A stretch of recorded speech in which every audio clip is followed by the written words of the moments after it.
People who make the show might find a way to help a crew reach their big dramatic goal if they are just a little bit short by the end of the season. No one talks about how the TV network puts a lot of pressure on the show to have a big, satisfying ending for the fans. A small amount of gold could be added to the final weigh-in, according to this idea, to make the number look better and make the ending more exciting. Some fans think it might happen, even though it would be a big scandal. They aren't sure if every single piece of gold on the scales came from the ground that season. The land deals are linked to a different idea that goes even deeper. Parker does not own all the land he digs up. Tony Beets, another famous gold rush figure, rents him a lot of it. We learn from the show that Parker gives the landlord a royalty, which is a share of the gold he finds. It turns out there's more to the story. At the very least. That's what the fans believe. The specifics of these deals are what make a lot of people wonder. The fan idea says that the deals for royalties are not as simple as what we see on TV. Some of the ideas are crazy. Fans want to know if there are any hidden extras. Do Parker's royalties go down if he digs more than a certain number of ounces, perhaps? Another question is whether there are hidden consequences if he doesn't reach a certain goal. Tony, there has been bad blood at times, but I need to ask for a favor one of these days. Just when you thought things couldn't get any stranger, some fans believe that the two foes may be friendlier than they show. It would be interesting to know if, because their business deal is so good for both of them, they put on a show for the cameras. But now comes the crazy part. The most crazy story that people talk about. About the gold that was lost. The idea is that the gold they find isn't just the gold we see on the show. Maybe the miners have smaller, less dramatic cleanups that are never taped. This is what's really going on. They could sell this gold to private buyers behind closed doors. Why would they do that? In fact, it would give them a steady flow of cash to pay for things like food and gas without having to be part of a big TV plot. It also means that the huge totals we see at the end of the season might not show the whole story. The truth that no one saw coming is that their real earnings might be even higher than the crazy amounts we see on the show. Plus, people have ideas about the team, as if that wasn't enough. We only see a small group of people on TV, but Parker's huge mining business needs a lot more help. There are probably more mechanics, truck drivers, and workers who aren't caught on tape. On the mine site, though, a big part of digging is making sure you don't get ripped off. Parker Schnabel, a young mine boss, set his sights on a crazy $40 million gold season in the frozen wilds of the Yukon. In Yuru's case, going after that kind of luck is like daring bad things to happen. It was getting cold outside, and his team was already under a lot of stress. Every broken machine felt like a time bomb in the making. Behind the scenes, it wasn't just digging, though.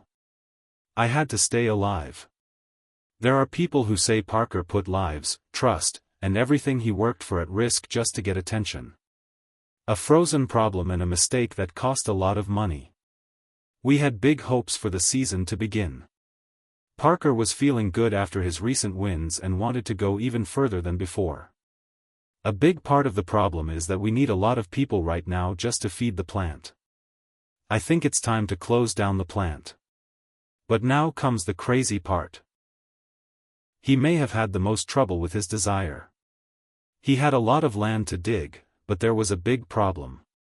You see, you can't just dig in the Yukon whenever you want. It stays frozen and hard as concrete for most of the year. Miners have to work the ground for months, scraping off the top layers of overburden, worthless dirt, so that the sun can melt the paid dirt below, which is full of gold. No one talks about how much work it is to plan this. You need to plan ahead several months or even a year. This is where Parker's season took a big turn for the worse. It turns out there's more to his early problems than meets the eye. He said that he had made some bad choices. He knew that the elbow cut, a piece of ground, was full of good gold, but he hadn't ready it in time. I mean, there's a little corner where we started last year with the elbow cut. It makes the most sense to dig out this pit next. Now that the short mining season was almost over, he was left with huge areas of land that were still frozen and couldn't be cleaned for gold. That's when it hit them. They had a lot of trouble. The team was already very busy because they were working in several places at once. A place called the Bridge Cut was being worked on to get gold, and a whole new cut was being set up for the next season. Already that wasn't enough, Parker told them to stop everything and pay attention to the frozen elbow cut. Their plans are over now because of this. They had to dig out 2 feet of extra dirt and then use big dozers with big metal rippers on the back to cut through the frozen pay dirt. We need something to help us get by until we can find something better. Yes. Okay, here she is. We can leave. Read it over and think about what you think. Also sweet. Let's go look at it. The work was slow, hard, and annoying. Even more stress was added when Parker had to make a choice that cost a lot of money. In order to break up the ice ground faster, he brought in another huge D11 dozer. It costs a lot to run one of these machines. Every hour, it uses up a huge amount of gas fuel. Just the fuel bill was through the roof. He took a huge risk by buying a machine that cost a lot of money just to fix a mistake he made months before. This was the season's first big test. A simple mistake in planning caused a crisis that put his $40 million dream at risk. Parker and I have an elbow cut right now, which is pretty pricey if you think about it. The dozer costs a lot of money and uses a lot of fuel, but it's the only way to get the job done. This season, we're going to get this gold out of the ground. With the new monster dozer on the job site, the race against the cold began. It was always clear how much money they were losing because of the sound of the huge engine screaming as they tore through the permafrost. When things like this happen, they are really a fight between brute force and nature. It's hard for even a D11 dozer, which is one of the biggest in the world, to move land that has been frozen for a very long time. The metal blades would grunt and screech, and the machine would sometimes stop completely when it hit a particularly hard patch of ice. The team was feeling the stress behind the scenes. In the cold Yukon sun, they worked long, hard hours that made them tired. On a good day, it's hard work to move big machines, keep them going, and fuel them. A whole other level of crazy is doing it when you know you are weeks behind plan. Stress. It felt like a disaster every time something broke, no matter how small. If a hydraulic hose burst or the engine overheated, it could cost them hours of valuable time and thousands of dollars in gold. They tore and dug for 3 days straight before they finally got the ground at the elbow cut ready to start slewing. They slouch when they run all the good dirt through their big wash plant, which they call Big Red. Now is the really important part. All your hard work will either pay off or be a huge letdown.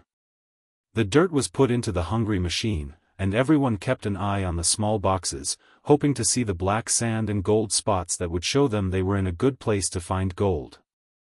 Then, out of the blue, just when things looked the worst, their luck changed. They cleaned up the elbow cut for the first time. They found something that will blow your mind. It was heavy to carry the gold pan. The whole thing was weighed and came to $282. 30. That much gold was worth almost $740,000 at the time. Everyone on the team felt a huge wave of relief. Parker himself was very happy. He yelled, "This is what they were supposed to do the whole time." All of a sudden, everything made sense. It was worth the risky bet on the extra dozer, the long hours, and the stress. This was the first real sign that they might be able to fix their season and get back on track to reach their huge goal. Getting into a rhythm and going after the big numbers. The spark that set Pierce Parker's crew on fire was that first big gold weigh-in from the elbow cut. It looked like someone turned on a switch. At the mine site, people went from being worried and stressed to being motivated and aware. For gold workers, seeing a handful of heavy yellow gold is the most exciting thing in the world. It shows that all their hard work paid off. Isn't pointless. This makes them feel terrible about themselves in every way. There was still pressure, but it was a different kind. It wasn't the fear of failing anymore. It was the pressure of a chance. The new goal was to get as much of the rich ground as possible through Big Red before the Yukon winter shut them down for good. This is where things get crazy. When they got to work, the team worked incredibly quickly and well. The big trucks were always going around in a circle, moving dirt from the elbow cut to the wash plant. The dozers kept moving dirt, and Big Red ran all night and all day. However, what no one talks about is how much teamwork is needed to keep something like this going at full speed. It's like a huge, loud ballet of freaky robots. If a truck's tire goes flat or the wash gets dirty, when the plant gets jammed, the whole process stops. But everything was working great right now. They did another cleanup at the end of a really good week of slewing. That wasn't enough to show that their luck had changed, but this weigh-in was even better. It added up to 382 for that week. 4 ounces of gold. The haul was very, very big. One more big step toward their goal. Good job. Yes. Good job. In that case, we should do that. There you have it. Yes. Going back in. We're back where we belong now. What does that help us with? That's 382 for the week. 4 ounces. It looked like they were finally getting going. But don't forget that the Yukon is a tough boss. When they were getting into a good routine, the weather would change things. Sudden cold weather could make the ground they worked so hard to thaw freeze again. If it rains a lot, the mine site could become a huge mud pit that the big trucks can't move through. Every one of these problems reminded them that they were always fighting and couldn't take a break for even a second. Parker kept an eye on the weather and told his crew to work faster and harder because they knew their chance could disappear at any moment. The race to the finish line became an obsession as the season came to an end. The nights were getting colder and the days were getting shorter. There were also the first snowflakes falling on the mountain tops. Parker knew that the race was almost over. What was really going on was a planned rush to get the most valuable parts of their land before it was too late. Now, every ounce of gold they could get was very important. No one saw coming that even after their return in the middle of the season, it would still be very hard to reach their $40 million goal. There's more to the story than just how many goals they scored in the end. On TV, we might only see the last number, but things aren't quite that simple. As the season came to a close, Parker's team had mined an amazing $5,425. 4 ounces of gold. Gold was worth more than $2,600 an ounce at the time, so that haul was worth more than $14 million. It was still a good week. $5,425 for the season. 4. Here's the crazy part, and this is where fans who are following every detail go even further. People often talk about a $40 million season goal, but it might not be for a single year. You see, these huge mining projects last for many years. Parker's $40 million goal was probably something that he set over the course of 2 or 3 years of digging that area. That amount was a huge chunk of $14 million from this season, which was a huge step toward his final goal. Even though he didn't make $40 million in this season, his $14 million haul smashed all of his goals for the year and put him in a great position to reach his overall goal. Everyone on the crew was both happy and tired at that last weigh-in. Even though they got off to a bad start, they worked hard and fought through the cold weather. Their prize was seeing that last huge number on the scale. It wasn't just money. It was a win against all odds, and it showed how hard they worked and how driven Parker was. For him, it showed that you could fight your way back to the top even after being wrong. As they got ready for the winter, they weren't thinking about how hard things were for them. As they thought about the huge pile of gold they had dug up, they made plans for how they would return next year to get the rest. The talk about the gold rush. What's going on? You should see Parker Schnabel and his crew dig up gold worth over $14 million. It's an amazing story of success. The story is about getting through tough times and winning big. But you see, when a TV show is as popular as Gold Rush, fans always talk about and come up with theories about what goes on behind the scenes. There are devoted fans who talk about every scene on the internet. Their conversations bring up some big questions and crazy ideas about the show. Producer's gold is what fans call one of the most talked about ideas. The drama of reaching a season goal is a big part of what makes the show so exciting. This is the idea.